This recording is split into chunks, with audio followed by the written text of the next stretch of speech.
मेरा रिश्ता मेरी मर्जी के खिलाफ कर दिया गया था, लेकिन मैं किसी और से प्यार करती थी।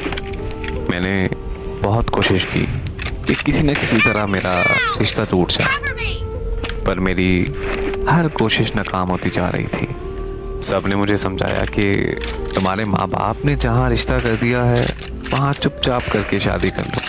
पर यार क्यों?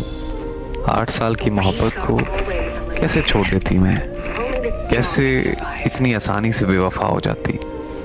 फिर एक दिन मैंने अपने मंगेतर से बात की। उसने अपना और अपनी मोहब्बत का बताया। मैंने उसे अपनी और अपने प्यार की तस्वीरें भी भेजी और मैंने उसे ये बोला कि हम में सब कुछ हो चुका है। ये सब सुनकर उसने मुझसे रिश्ता तोड़ दिया। मेरी और मेरे ख़ानदान की बहुत बदनामी हुई। फिर मैंने उसे बताया कि मेरा रिश्ता टूट गया है, अब तुम अपने घर वालों को रिश्ते के लिए भेजो।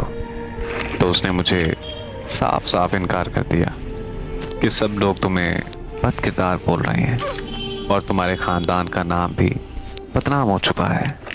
मेरे घर वाले ऐसे ख़ानदान के साथ रिश्ता कभी नहीं जोड़ सकते। तो मैंने उसे कहा कि यार तुम्हारा दिमाग सही है? ये सब कुछ मैंने आखिर किसके लिए किया? इतने साल का रिलेशन एक पल में तोड़ रहे हो तुम। तुम्हारे लिए इतनी जिल्लत बर्दाश्त की और तुम मुझे ऐसे छोड़ के जा रहे हो। उसने मेरी एक ना सुनी और कॉल बंद कर दी और उसने मुझे पल भर में पराया कर दिया और मुझे हमेशा हमेशा के लिए छोड़ दिया। मुझे ज़माने में जलील होने के लिए छोड़ दिया। मैं बहुत तड़पती हूँ, बहुत रोती हूँ कि जिसके लिए मैंने अपनी और अपने ख़ानदान की इज्जत मिट्टी में मिला दी, उसने मुझे बद किरदार बोलकर हमेशा हमेशा के लिए छोड़ दिया। मैं आज बहुत पछता रही हूँ कि काश मैंने मोहब्बत पर यकीन न किया होता, अपने माँ बाप की मर्ज़ी से शादी कर ली होती, तो आज मैं और मेरे घर वाले ज़माने में कभी जलील ना होते।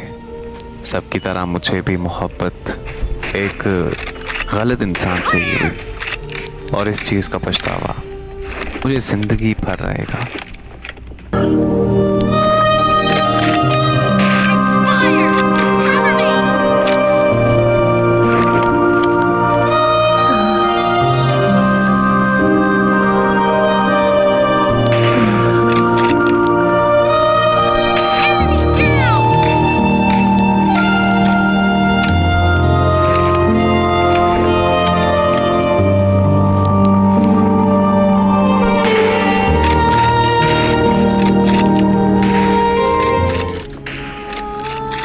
जब तक मुझे पता चला कि वो शादीशुदा है, तब तक मैं उससे इतनी मोहब्बत करने लगी थी कि उसे छोड़ जाना मेरे बस में बिल्कुल नहीं था।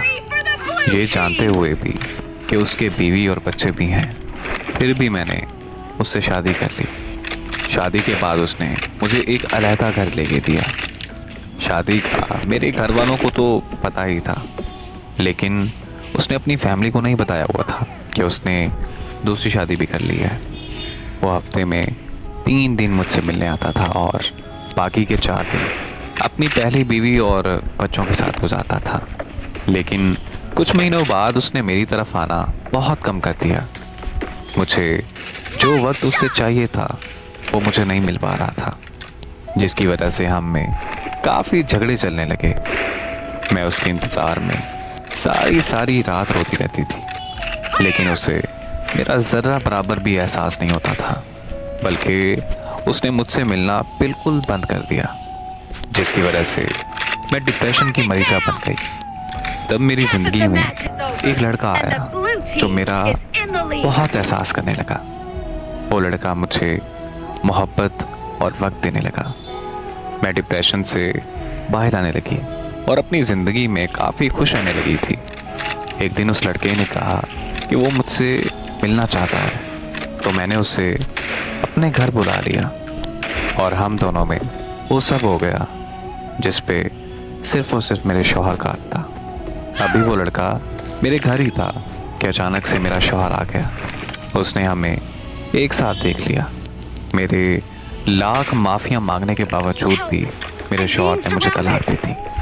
तलाक के बाद मेरे माँ बाप ने भी मुझे नहीं रखा, क्योंकि मेरे शौहर ने मेरे माँ बाप को भी सब कुछ बता दिया था जो मैंने किया था। खुदकुशी करने की कोशिश की तो मुझे एक आदमी ने बचा लिया, जो मुझे अपने साथ अपने घर ले गया। कुछ दिन उसने मेरे साथ अपनी हवस पूरी की और फिर वो मुझे एक सड़क के किनारे छोड़ गया। उसके बाद मेरी ज़िंदगी में जो भी आदमी आता वो अपनी हवस पूरी करके और चंद पैसे देकर मुझे छोड़ जाता, और मुझे पता भी नहीं चला कि मैं कब कॉल गर्ल बन गई। एक दिन मैंने अपने शौहर को उस लड़के के साथ देखा जिस लड़के की वजह से मेरे शौहर ने मुझे तलाक दी थी। उस दिन मैंने उन दोनों का पीछा किया तो मुझे पता चला कि मेरा शौहर और वो लड़का आपस में बचपन के दोस्त हैं। मुझे उस दिन हकीकत जानकर बहुत तकलीफ़ हुई कि कैसे साजिश करके मुझे तलाक दी गई।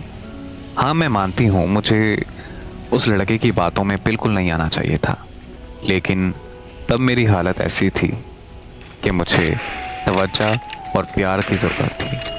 अगर वो तवज्जो और प्यार मुझे मेरे शौहर से मिलता तो मैं कभी भी उसके जाल में ना फंसती।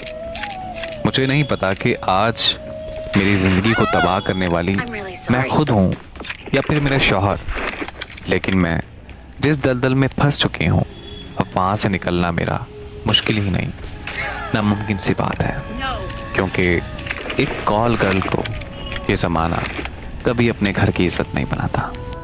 इस कहानी से एक सबक सीखने को मिलता है कि जब आपका किसी मर्द के साथ निकाह हो चुका है तब आप उसकी अमानत हैं, चाहे वो आपको टाइम दे या ना दे, आप उसकी इज्जत हैं। ये सब कुछ आप पर डिपेंड है कि आप उसकी अमानत में खयानत करती हैं या फिर नहीं। एक औरत हमेशा चार दीवारी में ही अच्छी लगती है और अपने शौहर के साथ खूबसूरत लगती है, चाहे उसका शौहर कितना ही जालिम क्यों ना हो। वो अपने शौहर की इज्जत होती है, उसका मान होती है। मेरी दुआ है कि अल्लाह पाक हर इंसान को नेक अमल करने की तौफीक अता फरमाए और हर इंसान को नेक हिदायत से नवाजे। आमीन।